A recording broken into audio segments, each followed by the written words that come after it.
राधे राधे। मेरा नाम है निकिता शर्मा और आप सभी का स्वागत है श्रीमद् भागवत गीता की इस श्रृंखला में।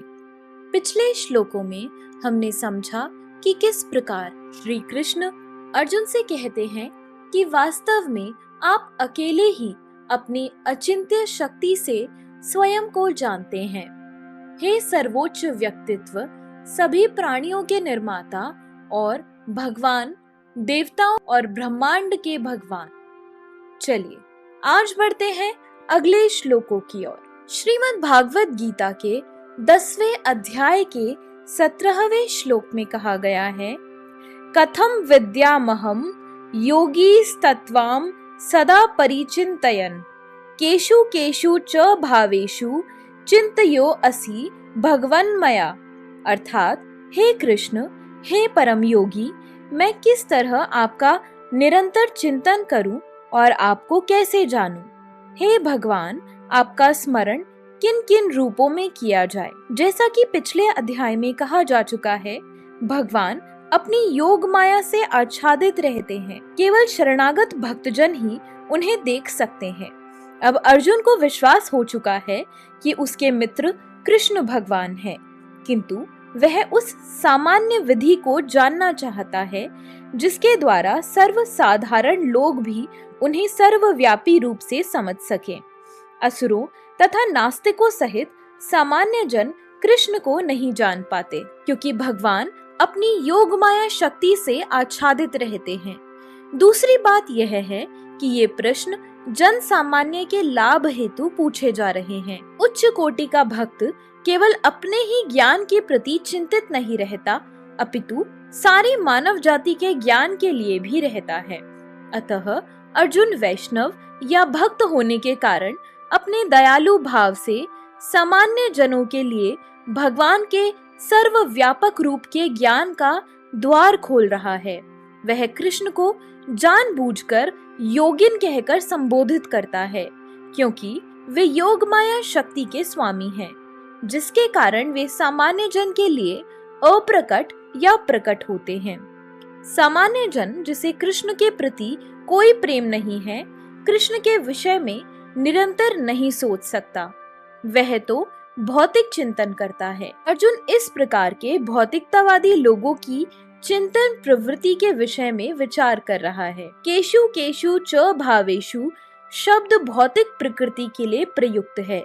चूंकि भौतिकतावादी लोग कृष्ण के आध्यात्मिक स्वरूप को नहीं समझ सकते, अतः उन्हें भौतिक वस्तुओं पर चित्त एकाग्र करने की तथा यह देखने का प्रयास करने की सलाह दी जाती है कि कृष्ण भौतिक रूपों में किस प्रकार प्रकट होते हैं। 18वें श्लोक में कहा गया है, विस्तरणेयात्मनो योगम विभूतिम च जनार्दन भूयः कथ्य तृप्तिर्हि ऋणवतो नास्ति मे अमृतम।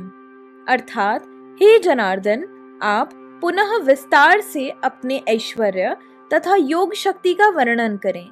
मैं आपके विषय में सुनकर कभी तृप्त नहीं होता हूँ, क्योंकि जितना ही आपके विषय में सुनता हूँ, उतना ही आपके शब्द अमृत को चखना चाहता हूँ।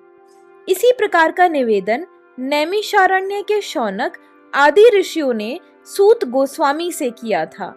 यह निवेदन इस प्रकार है, उत्तम स्तुतियों द्वारा प्रशंसिक कृष्ण की दिव्य लीलाओं का निरंतर श्रवण करते हुए कभी तृप्ति नहीं होती, किंतु जिन्होंने कृष्ण से अपना दिव्य संबंध स्थापित कर लिया है, वे पद पद पर भगवान की लीलाओं का वर्णन का आनंद लेते रहते हैं। अतः अर्जुन कृष्ण के विषय में और विशेष रूप से उनके सर्वव्यापी रूप के बारे में सुनना चाहता है। जहाँ तक अमृतम की बात है, कृष्ण संबंधी कोई भी आख्यान अमृत तुल्य है और इस अमृत की अनुभूति व्यवहार से ही की जा सकती है। आधुनिक कहानियां, कथाएं तथा इतिहास कृष्ण की दिव्य लीलाओं से इसीलिए भिन्न है, क्योंकि इन संसारी कहानियों के सुनने से मन भर जाता है, किंतु कृष्ण के विषय में सुनने से कभी थकान नहीं आती। यही कारण है कि सारे विश्व का इतिहास भगवान के अवतारों की लीलाओं के संदर्भों से पटा हुआ है। हमारे पुराण विगत युगों के इतिहास हैं, जिनमें भगवान के विविध अवतारों की लीलाओं का वर्णन है।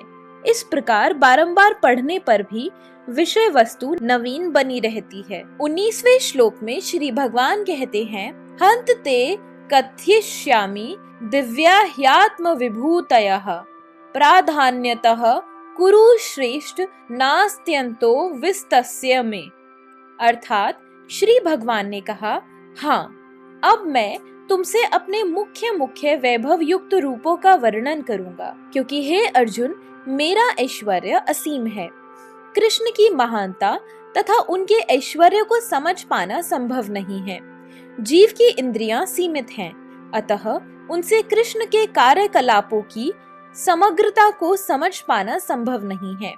तो भी भक्तजन कृष्ण को जानने का प्रयास करते हैं, किंतु यह मानकर नहीं कि वे किसी विशेष समय में या जीवन अवस्था में उन्हें पूरी तरह समझ सकेंगे, बल्कि कृष्ण के वृत्तांत इतने आस्वाद्य हैं कि भक्तों को अमृत तुल्य प्रतीत होते हैं। इस प्रकार भक्तगण उनका आनंद उठाते हैं। भगवान के ऐश्वर्यों तथा उनकी विविध शक्तियों की चर्चा चलाने में शुद्ध भक्तों को दिव्य आनंद मिलता है, अतः वे उनको सुनते रहना और उनकी चर्चा चलाते रहना चाहते हैं। कृष्ण जानते हैं कि जीव उनके ऐश्वर्य के विस्तार को नहीं समझ सकते, फलतः वे अपनी विभिन्न शक्तियों के प्रमुख स्वरूपों का ही वर्णन करने के लिए राजी होते हैं। प्राधान्यतः शब्द अत्यंत महत्वपूर्ण है, क्योंकि हम भगवान के प्रमुख विस्तारों को ही समझ पाते हैं, जबकि उनके स्वरूप अनंत है। इन सब को समझ पाना संभव नहीं है। इस श्लोक में प्रयुक्त विभूति शब्द उन ऐश्वर्यों का सूचक है जिनके द्वारा भगवान सारे विश्व का नियंत्रण करते हैं। अमर कोश में विभूति का अर्थ विलक्षण ऐश्वर्य है। निर्विशेषवादी या सर्वेश्वरवादी न तो भगवान के विलक्षण ऐश्वर्य को समझ पाता है, न उनकी दैवी शक्तियों के स्वरूपों को। भौतिक जगत में तथा वैकुंठ लोक में उनकी शक्तियां अनेक रूप में फैली हुई हैं। अब कृष्ण उन रूपों को बताते जा रहे हैं जो सामान्य व्यक्ति प्रत्यक्ष रूप से देख सकता है। इस प्रकार उनकी रंग बिरंगी शक्ति का आंशिक वर्णन किया गया है। तो इसी के साथ हमारे आज के श्लोकों की वीडियो समाप्त होती है। अगर आप सभी लोग श्रीमद् भागवत गीता की इस श्रृंखला में हमारे साथ हैं, तो हमें अपने विचार कमेंट सेक्शन में जरूर बताएं और इस वीडियो को अपने परिवारजनों और मित्रगणों के साथ जरूर शेयर करें, ताकि उनके जीवन में भी इस सुंदर ज्ञान के आगमन के कारण कोई बदलाव आ सके। तो चलिए मिलते हैं अब अगले श्लोकों के साथ एक नई वीडियो में।